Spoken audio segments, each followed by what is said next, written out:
Oke. Saya Birafdi ingin memperjelaskan secara singkat terkait dengan personal effectiveness, yaitu di mana kemampuan seseorang untuk mengelola diri sendiri secara optimal dalam mencapai suatu tujuan, secara pribadi maupun profesional, mencakup bagaimana seseorang menggunakan waktu, energi, keterampilan, dan sumber daya secara efisien untuk menjadi lebih produktif. Adapun untuk tujuan personal effectiveness yaitu meningkatkan produktivitas individu, menyelaraskan potensi pribadi dengan tujuan organisasi, membangun kesadaran dan kendali diri, menciptakan kebiasaan positif jangka panjang. Adapun pilar utama ataupun komponen personal effectiveness yaitu yang pertama self-awareness, kedua self-management atau pengatur waktu dan energi, ketiga goal setting atau pencapaian tujuan, yang keempat time management yaitu mengelola skala prioritas dan juga skala impact dan effortnya. Yang kelima terdapat interpersonal skill yaitu komunikasi efektif, empati, serta kerjasama tim. Dan yang keenam continuous learning yaitu terkait dengan terus belajar hal yang baru, adaptif dalam perubahan-perubahan zaman yang ada.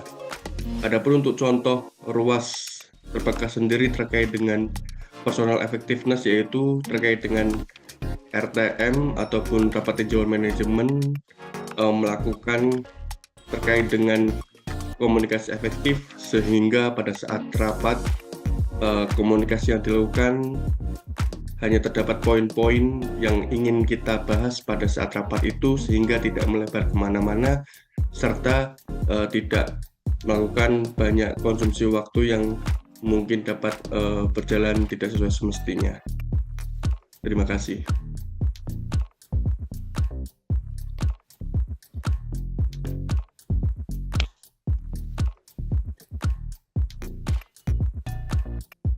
Ya, kali ini saya akan menjelaskan terkait analytical thinking dan problem solving.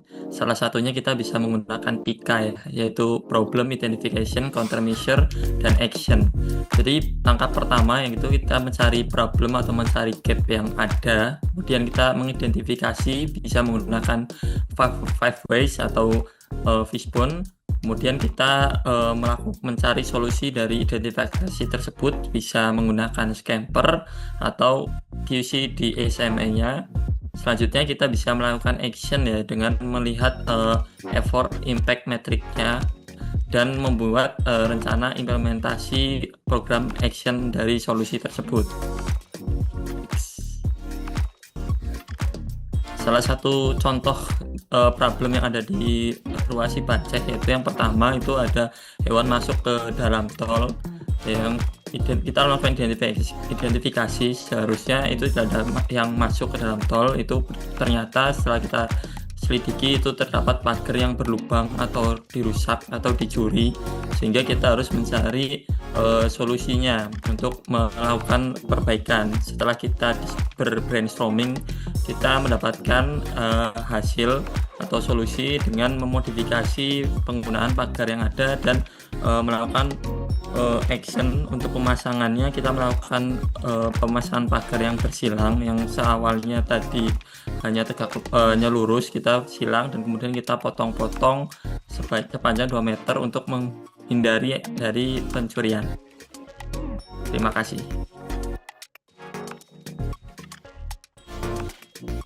Ya, makasih kepada Mas Dewo terkait materi analytical thinking dan problem solving-nya. Selanjutnya itu yaitu terkait tim manajemen, di mana tim manajemen itu kita harus menentukan dulu apa itu dengan tim. Tim itu merupakan sekelompok orang dengan keterampilan saling melengkapi yang berkomitmen pada tujuan bersama, kinerja bersama, dan tanggung jawab kolektif.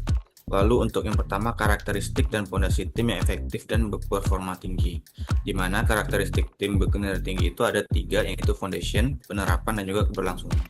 Lalu selanjutnya itu adalah kesiapan kinerja tim dan gaya kepemimpinan. Lalu selanjutnya terkait keterampilan komunikasi efektif, coaching, dan juga mentoring. Dan dilanjutkan oleh motivasi tim dan memberikan feedback dan juga mengelola konflik dan mengelola rapat yang lebih efektif. Next. Lalu selanjutnya untuk kondisi di ruas Padang Cicin, kondisi pada saat ini dengan ruas tol baru itu adalah lebih ke kesiapan kinerja tim dan kayak kepemimpinan, di mana kinerja tim yang ada pada saat ini itu lebih condong ke R2 yaitu tidak mampu tetapi mereka percaya diri, dan juga R4 mampu tetapi mereka juga percaya diri.